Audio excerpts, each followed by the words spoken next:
Serial में आने वाला है एक नया ट्विस्ट। जी हाँ दोस्तों, अब यहाँ पर सभी घर वालों का ये भ्रम टूट चुका है कि डॉली और संजय एक हैप्पी कपल हैं।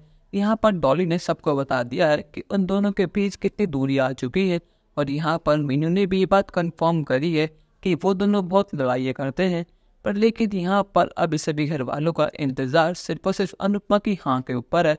यहाँ पर सभी लोग, खासकर अनुज, अनुपमा के जवाब का इंतजार कर रहा है। यहाँ पर अनुपमा का दिल चाहता है कि वो अभी के भी अनुज को हाँ कर दे, पर लेकिन कहीं ना कहीं उसका दिमाग उसको रोक रहा है कि जिस तरह उसने पहले सब चीज़ें खराब कर दी थी, जिस तरह अनुज अनुपमा के पास आने से सब चीज़ें बिगड़ जाती हैं, क्या फिर से वो चीज़ें बिगड़ जाएंगी या फिर सब चीज़ें अच्छी हो जाएंगी। अब अनुपमा ने अपनी ज़िंदगी में इतना सब कुछ सहा है जिसकी वजह से उसके मन में एक डर बैठ गया है। पर लेकिन अब शाह हाउस में एंट्री हो चुकी है संजय फूफासा की। जी हाँ दोस्तों, अब यहाँ पर डॉली का हस्बैंड यानी संजय वापस आ चुका है शाह हाउस में एक बहुत बड़ा धमाका करने। यहाँ पर संजय को देखकर सभी घर वाले बहुत ज़्यादा खुश है, खासकर तोशु और फाकी। उन्हें लग रहा है कि संजय फूफासा यहाँ पर डॉली फुई को वापस ले जाने के लिए आए हैं, सब चीज़ें ठीक करने के लिए आए हैं। और यहाँ पर बा और बापूजी कुछ ज़्यादा ही खुश हैं कि फाइनली चलो हमारे घर में कुछ तो ठीक हो रहा है। पर लेकिन यहाँ पर संजय ने उन सभी की आंखें खोल दी हैं। यहाँ पर वो कहता है कि डॉली, अब तुम्हारा बहुत हो गया, तुम मुझसे बिना पूछे यहाँ पर आए तो आखिर आए कैसे? तुम बहुत मनमानी करने लगी हो, पर लेकिन अब मैं तुमसे परेशान हो चुका हूँ और ये रिश्ता और सब चीज़ें मैं अभी के भी यहीं पर ख़त्म करता हूँ। और यहाँ पर संजय ने उसके सामने रख दिए हैं डिवोर्स पेपर। अब यहाँ पर डॉली ये देखकर बिल्कुल भी हैरान नहीं होती, बल्कि बहुत गुस्सा करती है। वो कहते कि संजय, तुमने बिल्कुल ठीक करा, अगर तुम ये नहीं करते तो कुछ दिनों बाद मैं तुम्हें खुद डिवोर्स दे देती।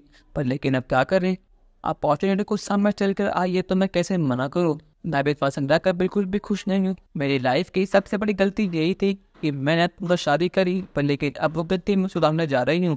यहाँ पर डॉली के आंखों में ना आंसू है, ना उसके मन में कोई दुख है इस बात का कि अब वो डिवोर्स लेने वाली है अपने पति से, बल्कि वो तो बहुत ज़्यादा खुश है। और यहाँ पर ये देखकर बापूजी का तो कलेजा फटे जा रहा है। उन्हें यकीन नहीं होता कि उनके घर में डिवोर्स की बात तो ऐसे ही होती है, जैसे बच्चों को खेल हो।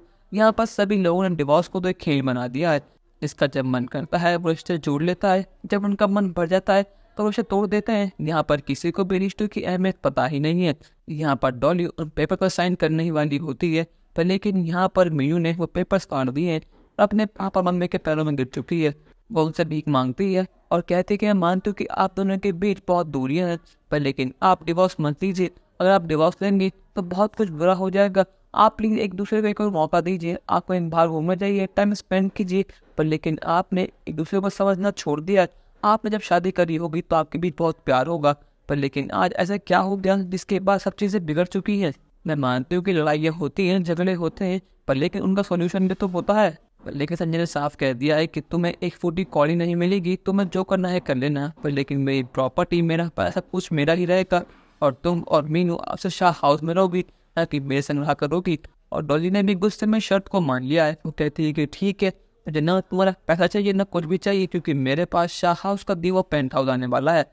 यहाँ पर तोशु और पाकी की चाल तो उनके ऊपर उल्टी पड़ रही है। उन्हें लगा था कि संजय फूफा से यहाँ आकर डॉली फुई को ले जाएंगे, पर लेकिन उन्होंने तो यहाँ पर हमेशा हमेशा के लिए डॉली फुई को छोड़ दिया है। अब यहाँ पर तोशु और पाकी कुछ भी करेंगे, पर लेकिन उन दोनों का डिवोर्स नहीं हो देंगे, क्योंकि अगर उनका डिवोर्स हुआ तो डॉली हमेशा हमेशा के लिए शाह हाउस में रहेगी और अपना हिस्सा भी लेकर रहेगी, फिर चाहे कुछ भी हो जाए। अब क्या यहाँ पर दोनों का डिवोर्स हो जाएगा या फिर नहीं? अपनी राय हमें कमेंट सेक्शन में ज़रूर बताइएगा और चैनल को अब तक नहीं किया सब्सक्राइब तो कर लीजिए। धन्यवाद।